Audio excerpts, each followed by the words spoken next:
The blood trail stopped cold at Caleb Morrow's well-red drops glinting like rubies in the New Mexico dusk. He gripped his rifle, heart pounding, knowing trouble like this didn't stumble onto a man's ranch by accident. Around the stone wall, a Navajo warrior lay dying, his eyes burning with a truth that could set the frontier ablaze.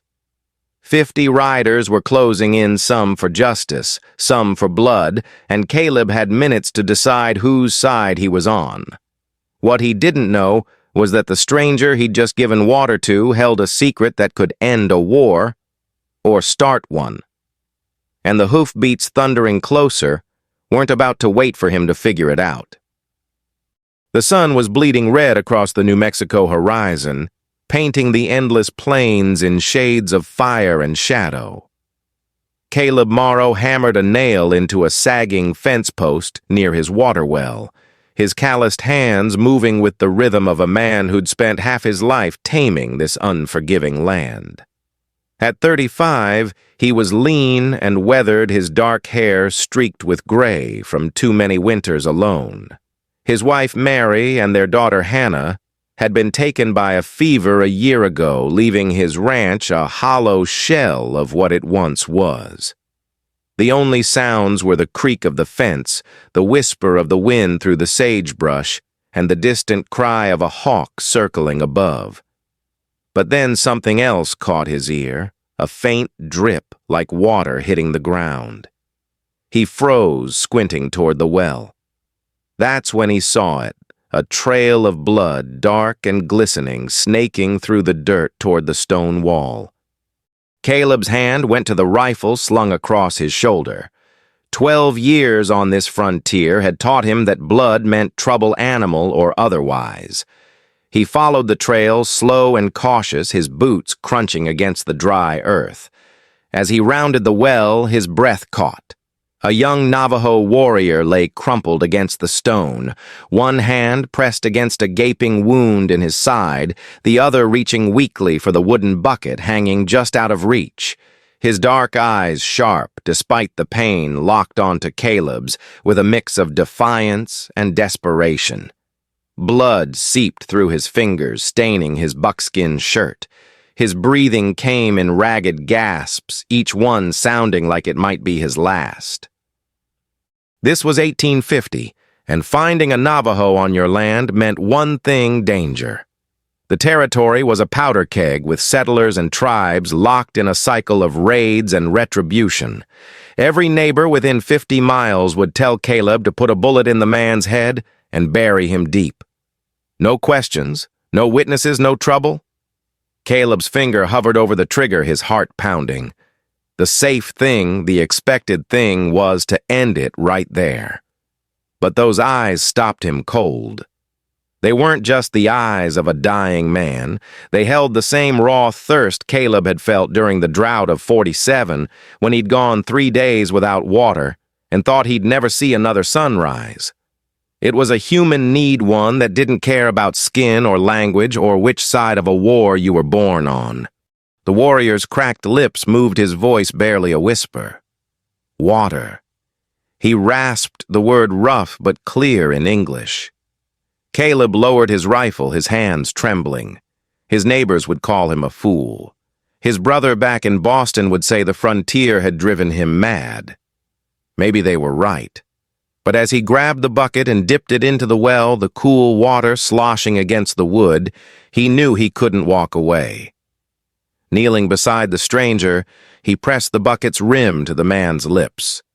The warrior drank greedily, water spilling down his chin, his eyes never leaving Caleb's face.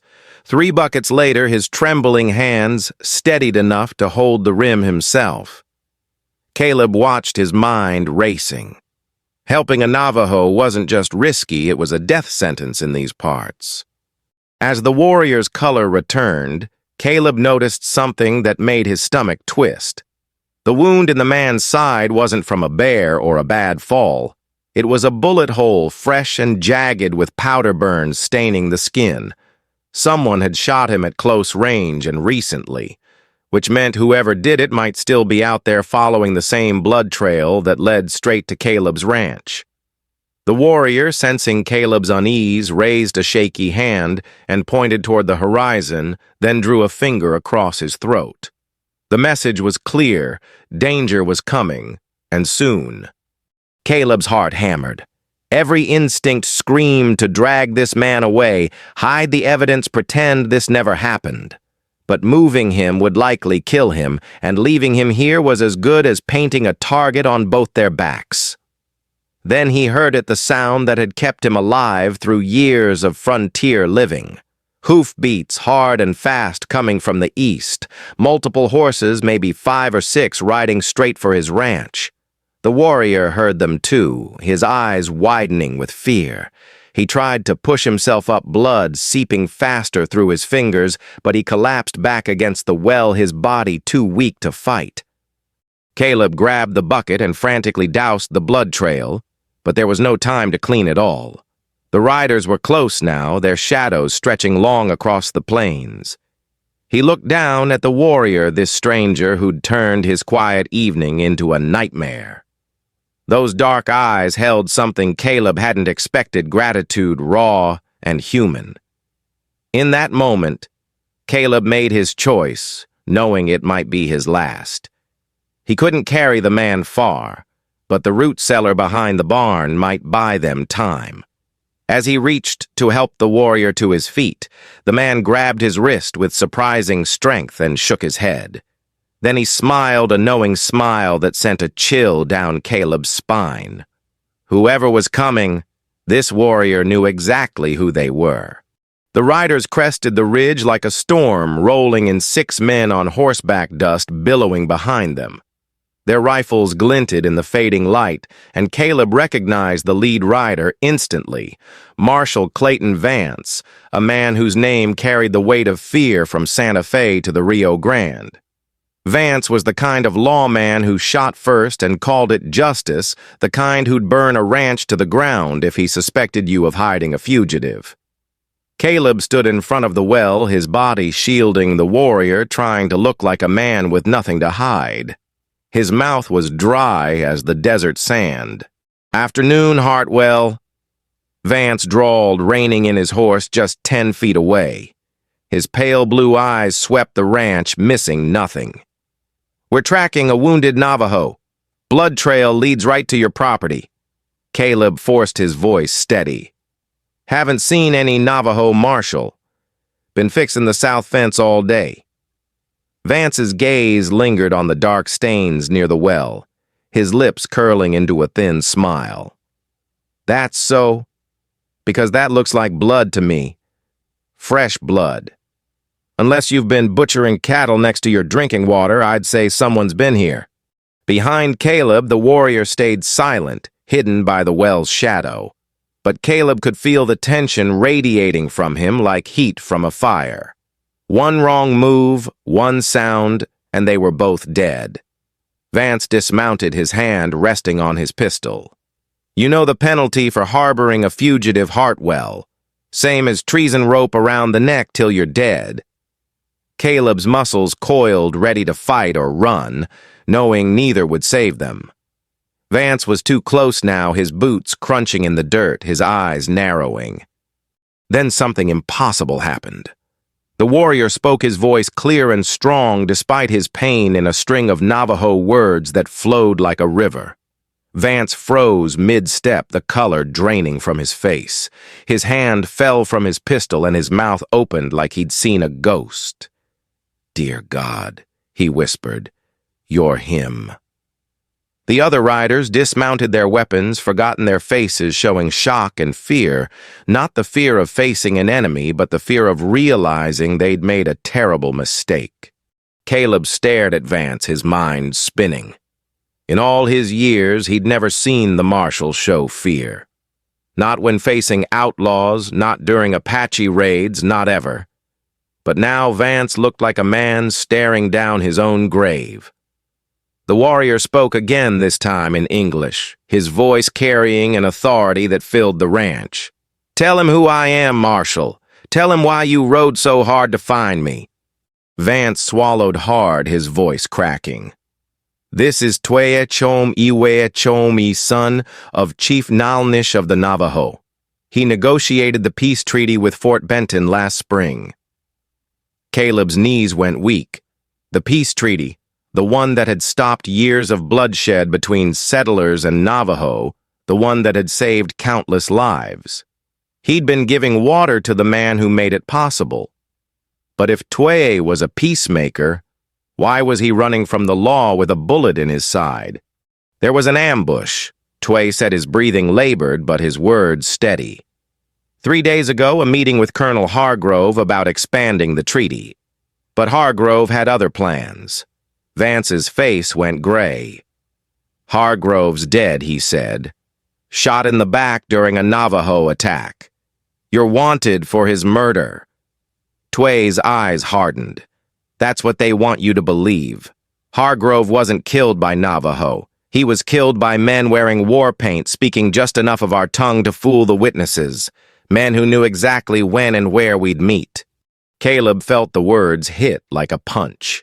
Someone had staged Hargrove's murder to frame Twea to destroy the peace treaty and reignite the war. Who, Vance asked, though his tone suggested he already knew. Twea's voice was like flint. The same men selling guns to the renegade bands. The same men profiting from this war. The same men who sent you to hunt me down instead of the real killers. The air grew thick with tension. Vance's men shifted in their saddles, hands hovering near their weapons' eyes, darting between their marshal and the wounded Navajo. Caleb saw the war in Vance's eyes, duty against truth, orders against conscience. Men like Vance didn't handle dilemmas with words. They solved them with bullets. Even if you're telling the truth, Vance said slowly, I have my orders. You're wanted dead or alive. Dead would be easier. Twea struggled to sit up, blood seeping through his fingers. Dead men can't testify. Dead men can't reveal who benefits from another war. He reached into a leather pouch at his belt and pulled out a blood-stained letter. This is why they tried to kill me. A letter from Hargrove written the night before he died. Vance stared at it like it might bite him. What does it say he demanded? Twea's eyes never left his. It names the men supplying weapons to the renegades. Dates amounts enough to hang a dozen men, including someone in the marshal's office taking bribes to look the other way.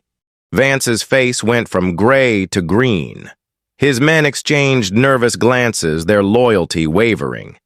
Caleb's heart pounded. He'd stumbled into a conspiracy that could burn the territory to the ground. You're lying, Vance said, but his voice lacked conviction. Am I? Twea held up the letter. Hargrove trusted me enough to give me this. Said it was insurance. Vance took a step forward, his hand gripping his pistol. Give me that letter. Twea shook his head. I don't think so, Marshal. But I'll make you a deal. Let me live long enough to reach the Navajo Council tomorrow, and I'll make sure your name stays out of this. The offer hung in the air like smoke. Caleb saw Vance calculating, weighing his chances. But then, Deputy Eliza Carter, a young woman with sharp eyes and a steadier hand than most, dismounted and stepped forward, her hands raised peacefully. Marshal, she said, her voice cutting through the tension. Remember that shipment of rifles that went missing 3 months ago, the one we were told was stolen by Navajo? Vance's face darkened. What about it? Eliza's eyes narrowed. I saw those same rifles 2 weeks later in the hands of settlers heading south. Made me wonder who was really stealing. Her words cracked the group open. Other deputies nodded, murmuring about things that hadn't added up. Caleb realized Twea had done something remarkable. He'd turned Vance's own men against him without firing a shot. But Vance wasn't the kind to go down quietly. His hand tightened on his pistol, his knuckles white. You're all fools, he snarled. You think this Navajo's word means anything against mine. You think anyone will believe a dead Indian and a handful of traitors. The deputies spread out hands on their weapons, but doubt clouded their faces. Tway struggled to his feet, leaning against the well. "The truth doesn't care who speaks it, Marshal," he said. "It just is." Vance drew his pistol, the barrel swinging toward Tway. "You murdered an army officer, and I'm collecting the bounty on your head." Before he could fire, Eliza stepped into the line of fire, her own gun raised. "Stand down, Marshal," she shouted. The other deputies followed her lead, their weapons trained on Vance. Only one man, a grizzled deputy named Hawkins, stayed loyal to him. "You're making a mistake, boys," Vance said, sweat beading on his forehead. "A mistake that'll cost you your badges, maybe your lives." "Maybe," Eliza replied, "but I've made enough mistakes following your orders. I won't make another." Caleb watched his heart in his throat. 6 armed men on his ranch guns pointed at each other, all convinced they were right. This was how wars started, how good men died for bad reasons. Then Tway did something unexpected. He began to sing a low, haunting Navajo melody that rose from the earth like a prayer. The words spoke of honor sacrifice of brothers standing against the darkness. The effect was immediate. The deputies lowered their weapons, slightly caught in the song's power. Even Vance seemed transfixed. But Caleb realized Tway wasn't just singing, he was signaling. The melody was a call carried on the wind to ears that knew how to listen. The song ended and silence fell. Then from the distance came a new sound, hoofbeats, many of them growing louder. Not 6 riders, not a dozen, an entire Navajo war party. Vance's face went pale. "How many?" he whispered. Tway smiled through his pain. "Enough." They came over the horizon like a vision, 50 Navajo warriors on horseback, moving in perfect formation, their war paint gleaming in the moonlight. But as they drew closer, Caleb saw something strange. They weren't riding for battle. At their head was an elderly chief, his gray hair braided with eagle feathers, his presence commanding respect from 100 yards away. This was Nalnish Tway's father, a man who'd never bowed to anyone. Vance's pistol wavered, still pointed at Caleb. "This changes nothing," he said. "I have my orders." "Your orders," Eliza interrupted, "are no longer valid." She held up a document. "This came from the governor this morning. All pursuit of Tway is suspended pending investigation into Hargrove's death." Vance's face turned purple. "You lying? Check your own dispatch pouch," Eliza cut in, "unless you've been too busy collecting bounties to read your mail." Nalnish dismounted and walked toward the well, his eyes locked on his son. When they embraced, a collective sigh rose from the warriors. Tway spoke rapidly in Navajo, mixed with enough English for Caleb to catch the gist, the truth, the conspiracy, the names of the real killers. Nalnish turned to Vance, his voice like steel. "Marshal, my son tells me you came here to murder him." Vance's pistol shook. "I came to arrest a fugitive." "A fugitive from your own corruption," Nalnish replied. "A man whose only crime was discovering how you profit from war between our peoples." The chief gestured to a warrior who produced a stack of papers from a leather satchel. "Your correspondence with the gun runners," Nalnish said. "Every payment, every lie you told to cover your tracks." Hargrove was more thorough than you knew. Vance's world collapsed. He swung his pistol toward Nalnish, desperation in his eyes. "If I'm going down, I'm taking you with me." Before he could fire, Caleb tackled him, sending them both crashing to the ground. The pistol flew from Vance's hand, and Eliza and the deputies secured him and Hawkins. The Navajo warriors lowered their weapons, their discipline unbroken. Nalnish walked to where Caleb sat in the dirt, his weathered face unreadable. Then he placed both hands on Caleb's shoulders and spoke in Navajo words heavy with meaning. Tway translated, his voice thick. "He says you are now brother to our people. Your mercy, your courage, these are the actions of a true warrior." The warriors formed a circle around Caleb. One by one, they touched his hand, a gesture of kinship that transcended everything he'd been taught about savages. Nalnish presented him with a war lance, its shaft worn smooth by generations, decorated with eagle feathers and beads. "This belonged to my grandfather," the chief said, "and his grandfather before him. It has never been carried by anyone not born Navajo until today." As the sun set, painting the sky in gold and crimson, the Navajo prepared to leave. Twea's wound was treated by the tribal medicine man, and though weak, he would live to see the peace treaty expanded. Before mounting his horse, he clasped Caleb's hand. "You saved more than my life today, brother," he said. "You saved the peace between our peoples." Caleb shrugged. "I just gave a thirsty man water." Twea smiled.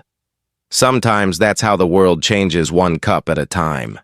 24 hours later, the Navajo were gone, taking Vance and Hawkins to face justice.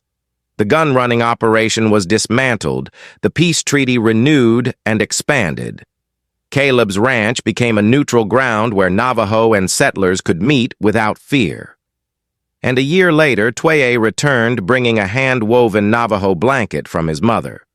They shared a meal under the moonlit sky, their laughter mingling with the wind, a reminder that in a world of hatred and fear, a single act of kindness could work miracles.